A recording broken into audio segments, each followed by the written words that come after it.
Today, we're diving into a surprising risk that comes with having a large 401k balance, one that could leave you more vulnerable to unexpected taxes in retirement.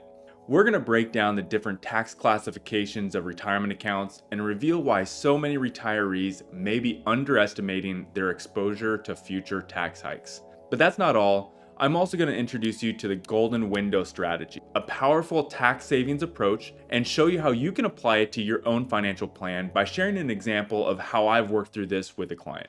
And if you're new here, my name is Nathan Lee. I'm a certified financial planner with over a decade of experience helping clients retire with confidence. On this channel, I share real-world financial planning and tax saving strategies based on real client experiences, so you can make informed decisions about your own retirement. And if that sounds valuable to you, be sure to like this video and subscribe for more insights. So let's get into the main reason you clicked on this video. But before we could take a deep dive into the strategy, I need to give you a quick backdrop and history of how your 401k or retirement plans work. And yes, this is information almost everyone knows, but this video hinges on you knowing it. So a traditional 401k is a retirement savings plan offered by employers that allow employees to contribute a portion of their salary on a pre-tax basis, meaning contributions reduce taxable income in the year they are made.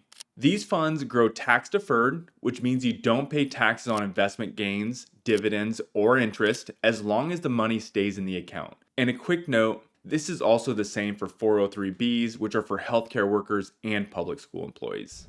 The Roth 401k was introduced in January of 2006 and allows you to put money into the account post-tax, which means you pay taxes upfront and your money grows tax-free and it comes out tax-free. While the 401k has been around for almost 20 years, most people have historically put their money in the pre-tax component of their 401k and elect to defer their taxes. While the pre-tax deferral helps your savings grow faster, all pre-tax withdrawals in retirement are taxed as ordinary income, which can lead to higher tax bills depending on your total income in retirement. And once you turn 73, or 75 if you were born in 1960 or later, the IRS requires you to take required minimum distributions, otherwise known as RMDs. These are mandatory withdrawals that increase taxable income, potentially pushing you into a higher tax bracket. Many retirees are often surprised to find themselves paying more in taxes than expected,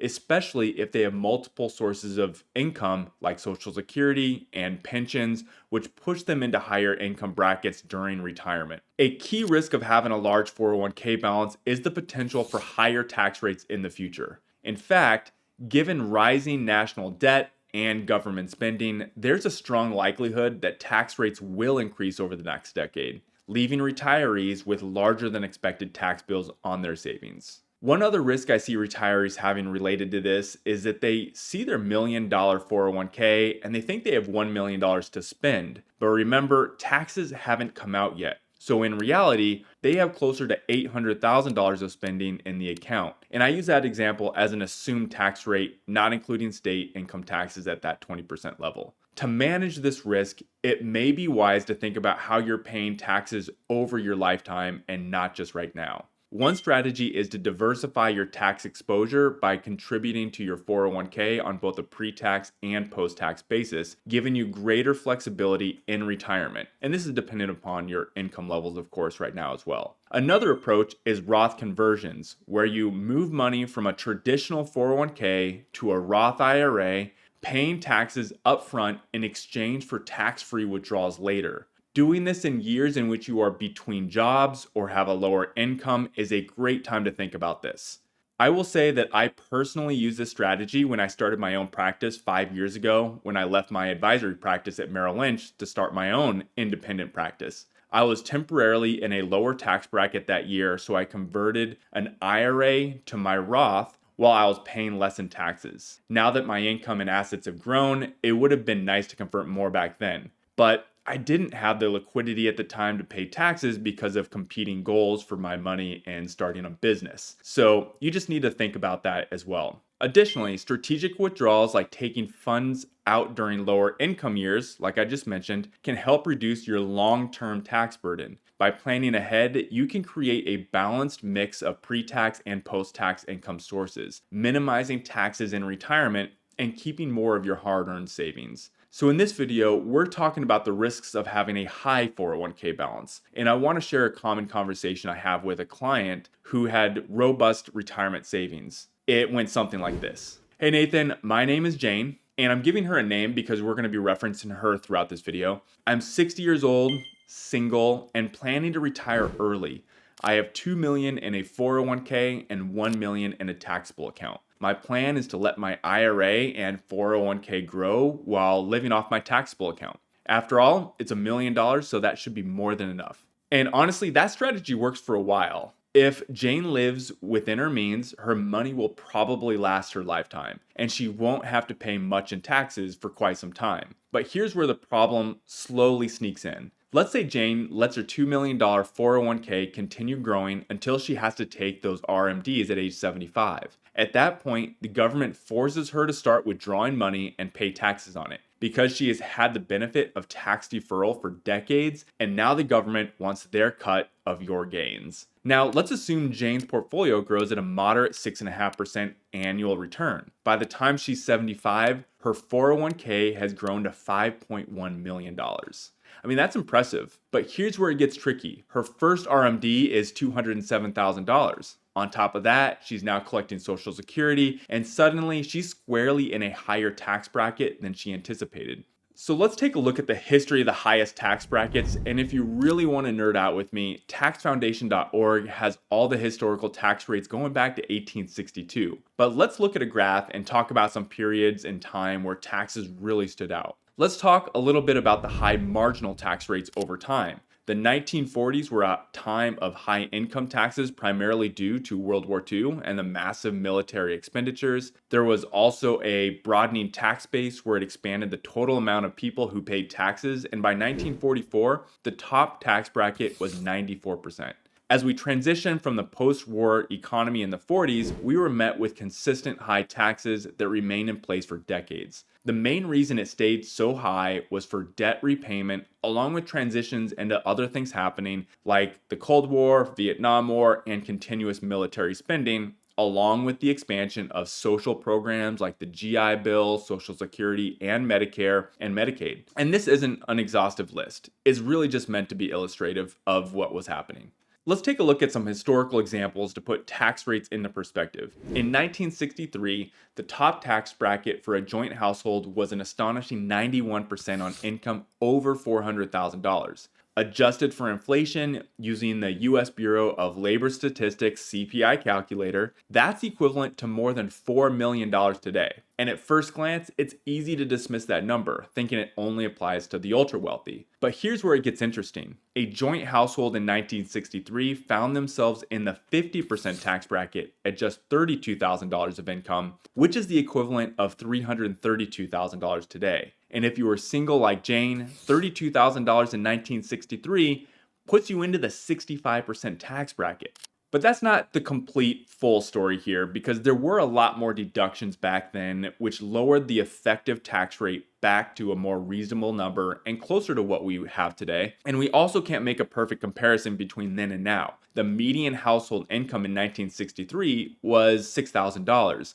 Meaning the tax bracket was around 5 times the median income. Today, the median income is closer to $80,000. So the equivalent tax threshold might be a bit higher if we're slicing the data differently. And a quick reminder on how our tax system works. We have a progressive marginal tax system in place that you pay taxes in each bracket separately rather than apply your top tax rate to your entire income. So now let's take a look at the US national debt over the past 100 years. As you'll see in the graph, debt spiked in the 1940s primarily due to World War II spending.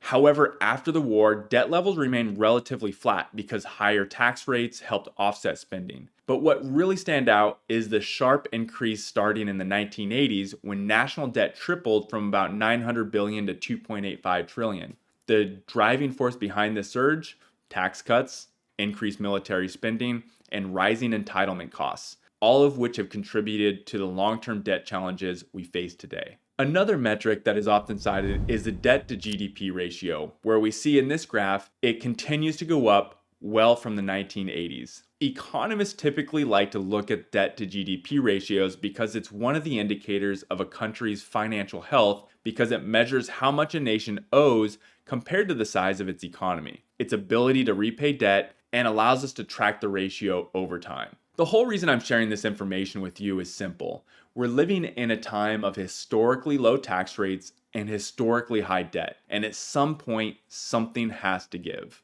Now, this isn't meant to be an alarmist video. I still think you should invest in your 401k. I'm not here to tell you stop investing in equities or make any drastic changes that don't align with your goals. My goal is to help you see the bigger picture. There are economic forces at play that could limit your flexibility in retirement if you're not making smart decisions today.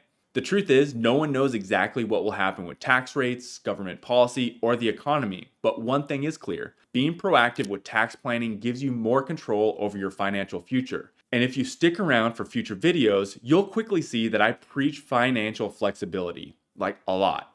Having multiple levers to pull at any point in time in the future will give you a huge advantage over those who don't. This is where the golden window comes into play. The golden window strategy is a once-in-a-lifetime opportunity for retirees, especially early retirees. It is the period between retirement and the age at which RMDs begin, typically from the early 60s to age 73 or 75. During this time, retirees often have the most control over their taxable income, as they are no longer earning a salary but have yet to be forced to withdraw tax-deferred accounts like IRAs and 401ks. This window presents an opportunity to implement tax-efficient strategies such as Roth conversions, strategic withdrawals, capital gains harvesting, and tax bracket management to minimize taxes over the long term. By strategically withdrawing funds to fill up lower tax brackets, retirees can prevent being pushed into higher tax brackets later when RMDs kick in. So bringing back Jane into the story, our strategy would involve having her live off a combination of her IRA and taxable account while we also implemented Roth conversions over the next decade. The key would be to front load larger conversions before she starts collecting Social Security, maximizing the tax efficient golden window. To cover the taxes on these conversions, we'd use funds from her taxable account. So the goal here, build as much tax-free money as possible while also lowering her future RMDs, keeping her in a low tax bracket later in life when those mandatory withdrawals kick in. This period is crucial because it allows retirees to optimize their retirement income strategy, potentially lowering their lifetime tax burden. By carefully managing withdrawals and tax liabilities during this golden window, retirees can reduce the impact of higher RMDs later, minimizing Medicare surcharges like IRMA, and preserving wealth for their heirs. Tax bracket management is especially important because it enables retirees to smooth out their tax liabilities over time rather than facing sharp tax increases later due to forced distributions. Proper planning during this phase can significantly enhance financial security and flexibility in later years. So look, what we covered today is fairly complex, but it's not impossible to understand, especially when broken down with the right financial planning tools. If you'd like to share your situation with me, click on that first link in the description and I'll send you back a personalized video addressing your specific retirement concerns. And if you want to book a meeting to go over your golden window strategy, click on that second link and let's have a conversation. And if you watch this video all the way through, thanks for watching and I'll see you in the next video.